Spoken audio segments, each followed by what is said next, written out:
Well, greetings and welcome. My name is Jake Rayson. I am a forest gardener and a forest garden designer, and welcome to the monthly forest garden live stream. The slides are online, always online, natureworks.org.uk/talks/almanac, and this video is being live streamed from YouTube, and it will be saved on YouTube as well. I'll put an edited version up there for later on. There aren't actually any notes in this, I don't think, but press P to bring up the notes, but there aren't many. All the links are in the text. So today, this live stream was in response to a request from Julie and Abisu on the Forest Garden Telegram group, and I was asking about ideas for kind of regular live streams, and they were saying that they wanted it'd be really helpful to have to know what to do at each time at different times of the year. So what jobs should I be doing now? And it's actually really complicated. I had a look at it and went, oh yeah, we'll do, this is what you can do in September and this is what you can do in October. But actually, you look at it and it's a little bit more complicated than that. And I'll explain why it is a little bit more complicated. But at least give you a framework to kind of understand what kind of jobs to do and where to look for when to do different jobs. So firstly, I want to look at the issues of maintenance versus management and the differences, the difference between them. Every single garden needs some management, needs to be managed. A garden is a human created space, and it needs a degree of management. Otherwise, it is untended wilderness, or becomes untended wilderness. Then I want to look at regular management, the kind of the day-to-day and month-by-month jobs across the year. And then there's when to do, then there's creating a forest garden. It's the third section. And this is much more, when you're starting out, these are the things that you really only do once, but when do you do them? So for example, when's the best time to plant trees? And so I'll be looking at that. You don't plant, well, this is the point. You generally just plant trees and then they grow, and you're not planting trees all the time. It's not like annual vegetable gardening where it's an annual cycle and this is what you do at different times of the year. You plant trees, after a couple of years they start producing fruit or nuts or whatever, and then you look after them, but basically they look after themselves. So I'll be looking at that in the third part, what the kind of time frames for actually creating a forest garden. So maintenance versus management. In a traditional garden, you maintain a traditional garden, and that's like you put plants in, and you have an idea about where things should be and where shrubs are, where your herbaceous perennials are, and then you maintain it. You maintain that balance, and this is what you want, and it's much more about, oh, I want to put something else here, that's not doing so well, but I'll put something else into that spot, and that's not doing. It's much more tightly controlled, it's maintained. Whereas with a forest garden, it's much more about managing. So you kind of let things go a bit more, not to say that you aren't keeping an eye on them and seeing what's coming up, but you let it go a bit more and see what works well there. And if it's not in the way and it's doing something, then you let it be. You let it kind of have that space. Annie Kelsey is a forest garden writer. She's got a great book called Garden of Equal Delights, and she's got the term polyculture eyes. At least I think she has. I'm pretty sure she has. But it's the idea that you're looking at the garden. You don't wade in first of all and go, right, I want this plant here. It's much more, how is this plant doing? Do I want that plant there? So case in point would be dandelions. We've got lots of dandelions everywhere. And depending upon where they are, I will leave them. I won't take up all dandelions all the time. It really is much more nuanced than that. In some places, dandelions in the kind of grassy areas, absolutely fine. I haven't got a problem with dandelions there. dandelions next to mealiums, which they start to crowd out, then I'll take the dandelions out because they're crowding out a specific onion. So you kind of judge each case on its merits, and it's far more involved. And what it does involve is actually, funnily enough, you're doing less, but you're more involved. So that's kind of counterintuitive. But you're spending more time there, and you're spending more time actually looking and being in the garden and seeing what's going on with the garden. So, yeah, management rather than maintenance. There is a really good book, and I've only just started reading it. I haven't got very far with it, but there's a fantastic book called Tending the Wild, and it's about indigenous people in California and how they managed the land. It wasn't a pristine wilderness. When the European settlers went over, a lot of people were saying, "Oh, look at this pristine wilderness! Isn't it incredible?" But it wasn't. It was managed. There were like managed oak trees. There was managed burning. There were managed onion fields. It's a managed space. So kind of really interesting that doing that. This is a photograph, by the way, from Martin Crawford's the short film by Thomas Raynon. I don't know how to pronounce his name. Sorry, Thomas. Used to be on the National Geographic site. It's on YouTube, and it's a kind of 5-minute film about forest gardens. So well worth a look. If you click on that image, it'll take you there. So that's maintenance versus management.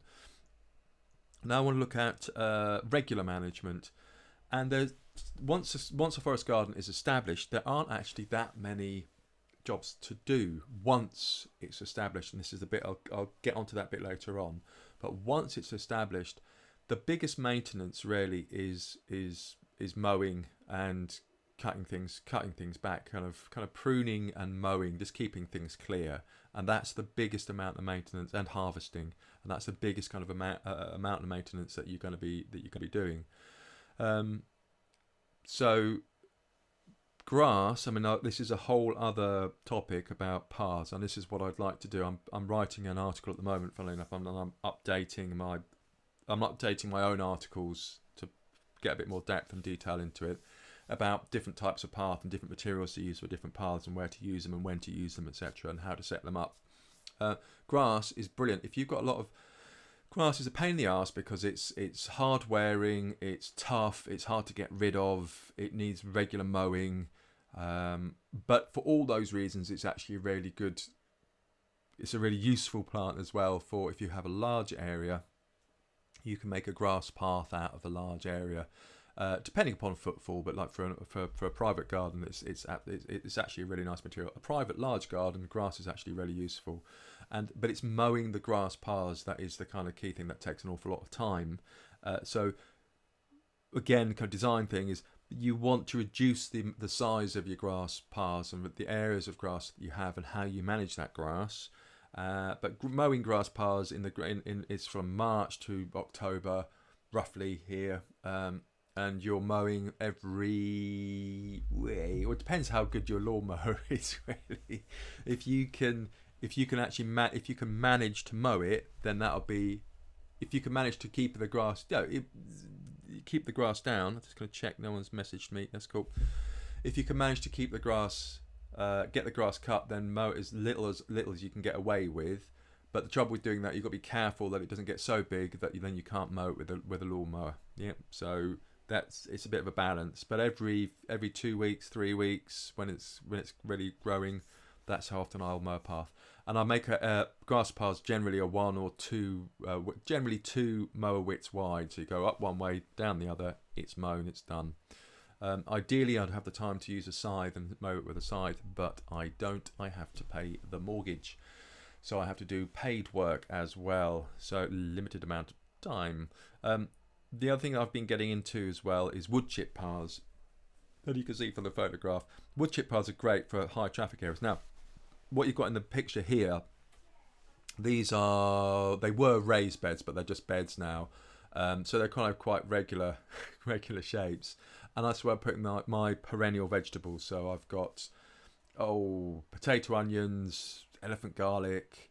I've got my climbers, some Caucasian spinach, some mashua, hopness in the pots, kale. So I've got a range of different perennial vegetables, and the reason to put wood chip paths around these beds is that if it was grass, the grass would go straight in to the bed. So you use wood chip as a path material, and then that way you know, if you had grass, the grass would just grow straight in, and you spend your entire time cutting the grass back and stopping it from growing into the bed. Whereas if it's wood chip, the maintenance is much easier. You use a hoe, and then you hoe out the stuff that you don't want, like creeping buttercup or whatever. Just kind of keep on top of it and make sure it doesn't take over the bed.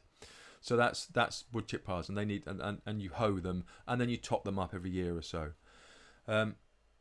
And again, I'll come on to this would be another thing, but like I've got a plank set up here, so the plank is a barrier between the grass and the wood chip. Otherwise, the grass again would just go straight in and over the wood chip. It will just spread.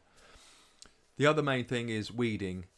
Here in the UK, in West Wales, we have a lot of bramble, an awful lot of bramble, nettles, oak saplings, and sycamore saplings. And ash saplings all over the place, and blackthorn is what do you call it? It comes up from the roots. It suckers, and dock. Those are the kind of four main things that I take out, because all of those are kind of either sting you or scratch you or kind of get in the way or grow into massive great trees where you don't want them. So those are the kind of things I keep an eye on, but not like rigorously and religiously.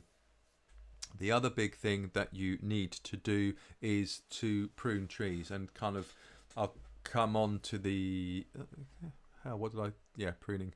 I'll come on to the pruning trees in a second. But you prune trees when you prune fruit trees that have been bred, because they've been bred for fruit. If you don't prune them, they will get damaged. Yeah, so there's a big thing in some circles, some like permaculture circles, about letting things go wild. If you let a bred plant go wild, it will damage the plant. So it needs there's been human intervention in it. You need to maintain a degree of human intervention to keep that plant healthy. Yeah, and that's the way it is. Some plants less, some plants more than others. Apples and plums and cherries and the rest have generally been bred more, so they require more maintenance. There's some trees that don't require so much maintenance, like a snowbell tree or a plum, what they're called, Harringtonii, plum yews or medlars or something. There's a lot of different trees that you can just let them get on with it. And they don't require pruning, but there's some trees that have been, the more bred they are, then the more pruning they require, more care that they require. And then there's the harvesting as well. So with pruning, there's basically two things to remember. Generally, you prune fruit trees in the winter, and that's like apple trees and pear trees and Asian pears and those trees. You can prune them in the summer. You can prune them all year round, but if you need to prune, you can prune an apple tree in the middle of summer. That's absolutely fine, but you won't get the fruit from it, which is why generally the formative pruning is done in the winter to get the shape right.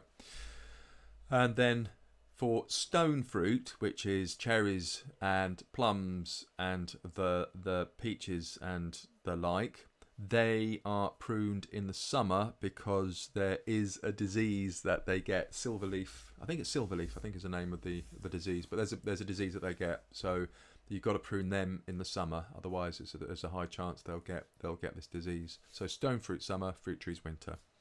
And then there's other pruning as well, which generally, do most of your pruning when I'd say kind of do most of your pruning in the winter when you can see it and there's not so much harvesting to do. And then all that I'm doing here is to cut things back to allow access. So I've got it's a really nice cornus, dogwood, kind of regular dogwood, cornus, a yellow dogwood, and a blood twig dogwood or a Siberian dogwood, Cornus siberica. Your kind of standard 2 meter, 3 meter high red or yellow twigged ones. They're really, really nice to have as an edge on an edge of a path, because they're not thorny or they don't have any thorns or prickles on them, and they're very easy to maintain because they're very easy to prune and very easy to cut back as well. So that's what I do generally during the winter, and then I cut back by all the paths. I'll just kind of take down any overhanging branches or bramble coming in, and then I dig up suckering blackthorn as well. So that's the other kind of pruning that needs to be done. These are the secateurs that I lost in my in the forest garden one time. And then harvest. Now, I could go through a list of when to harvest apples and when to harvest pears and when to harvest autumn olives and but that's just going to be really, really super boring. You're best off check the harvest times yourself, because there's a whole range, like with apple trees. There's a whole range of dates. You get really, really early apples, July time, August time, I think. August, possibly. I don't know without looking up. And then you get really late ones that you kind of leave on the tree until the snow's nearly on the ground. So there's a big old range of when you get different harvests. This comes back to when you're planning the forest garden as well, is rather than get all of one species, all of one cultivar, you get a range of different cultivars.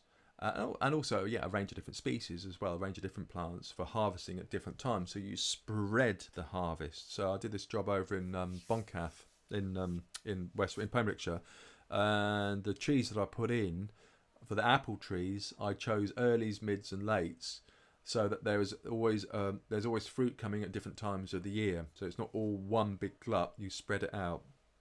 So you should be checking the harvest times anyway, and then checking when the different species and when the different cultivars come on. So two really good resources. There's Martin Crawford's book, Creating a Forest Garden, has a list. I'm sure it has a list of harvesting times in there, and each individual plant will say this is when you harvest it. And then for fruit trees, orangepippin.com is, I find, very very easy to use, and that'll tell you when different cultivars fruit. So have a look at those to check that out, but I won't give you a big old list of stuff like that. So that's the kind of regular maintenance of stuff. So I hope that's it's a bit of a cop out, because I'm not giving any hard dates about when to do things.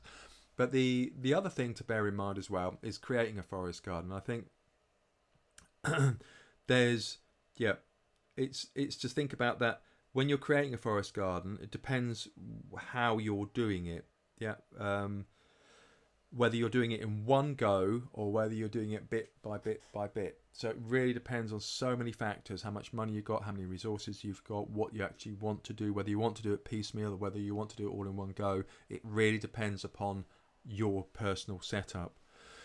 There is a thing called this is my course. Did I put a link? No, I didn't put a link to it. The Backyard Forest. So that's a 3.5 hour course, which you can buy from my website, natureworks.org.uk/course.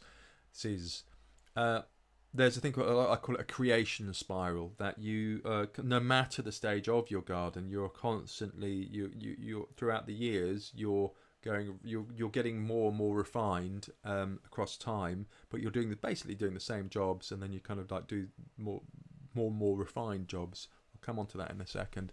And then the timings, and I have a rule of thumb is to say plan, canopy, and then cultivate.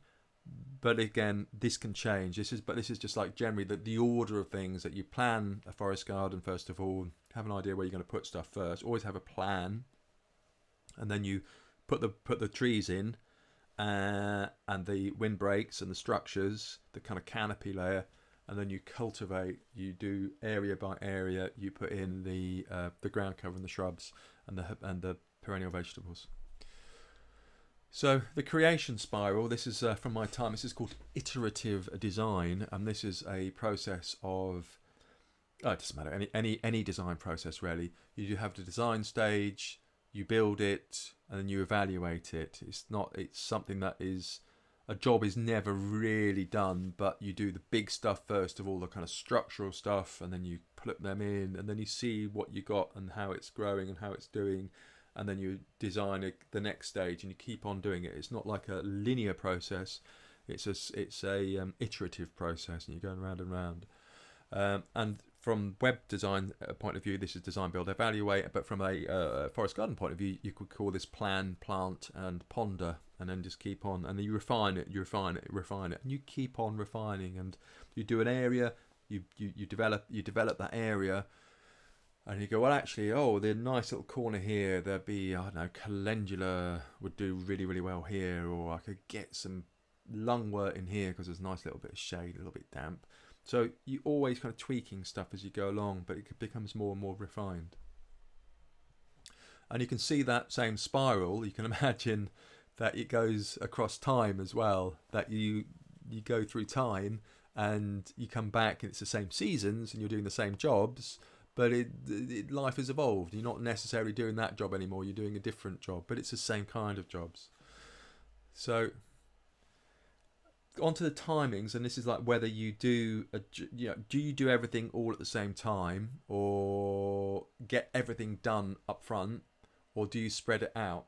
So instant versus gradual, and it's really dictated by money, and it's dictated by your focus on what it is that you're doing and where you're at with your life and where you want to be.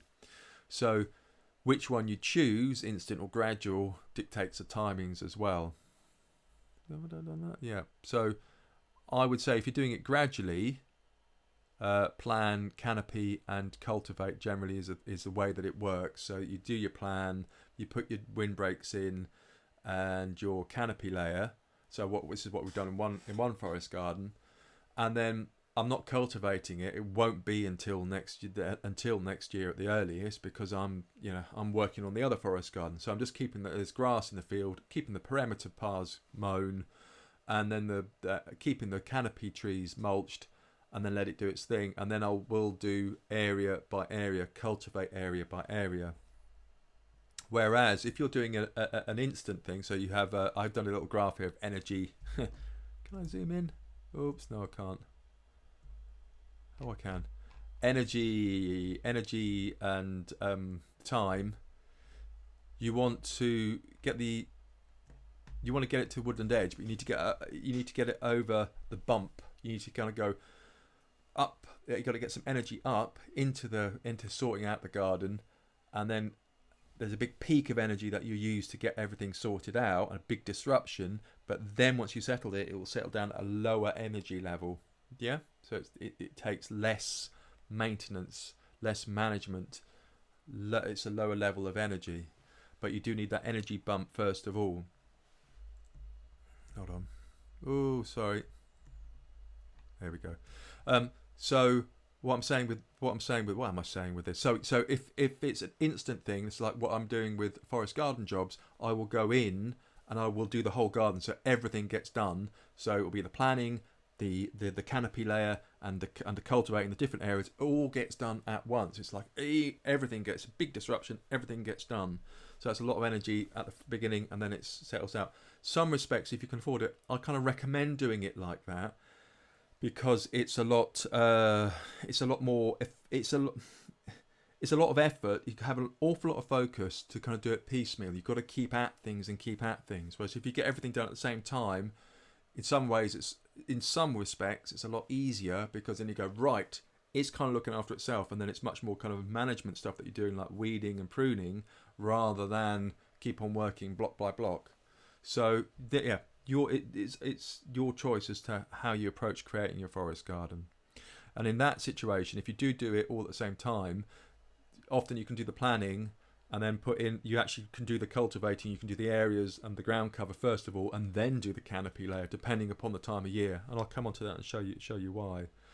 So the best time, the plan is basically is looking at the land, creating a map, making wish lists and the schedule. This is all in my backyard, free course, Plan a Backyard Forest. The best time to do a plan is late summer, autumn.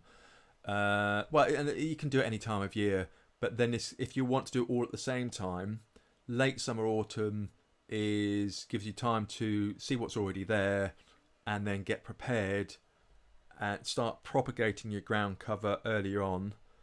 So you plan and propagate, because you need a lot of ground cover plants. And then once you've done the planning, the best time, you see, this is the thing, it's like the best time for doing the ground cover, the cultivating, is actually in the autumn, spring, whereas the best time for putting in trees, like particularly if there's a lot of trees, is winter, because the trees are cheaper if you buy them bare root, and they don't need watering if you plant them in winter as well. So best to plant dormant trees in winter, and best to plant ground cover plants either in autumn or not so good in spring, because you can have a dry spring like we had this year. So plan first of all, canopy and or cultivate, depends on exactly when you're doing it. So quite sometimes I might go plan, put in the ground cover, and then put in the canopy layer. So, but it depends on the job. Yeah. So if I was to do it by myself, with not instantaneously, I would do plan, canopy, cultivate. So canopy layer goes in. This is an illustration from Martin. This is a tree guard, a kind of deer-proof tree guard as well, which is kind of very interesting actually. It's kind of very cheap. Yeah, it's a cheap way of protecting trees, and then it's got a chicken wire guide on it too. Chicken wire rather than a plastic tree guard. It's got chicken wire tree guard, and it has stock fencing. So it's a really kind of good, nice, neat little system of protecting trees. So put in your trees and windbreaks, and put in your structures, and then canopy for your your areas, cultivating your areas. If you are going to sheet mulch, I'd either say sheet mulch with cardboard or use mechanical clearing the turf. If you are going to use sheet mulch, then I would do that it's more efficient in the summer, because it's hot and dry, and then if you cut out the light, puts the grass under a lot more stress, kills it off an awful lot more quickly. And then plant the shrubs and ground cover in preferably autumn. If not autumn, then in spring. If you have a dry spring, then you might have to water them to rescue them.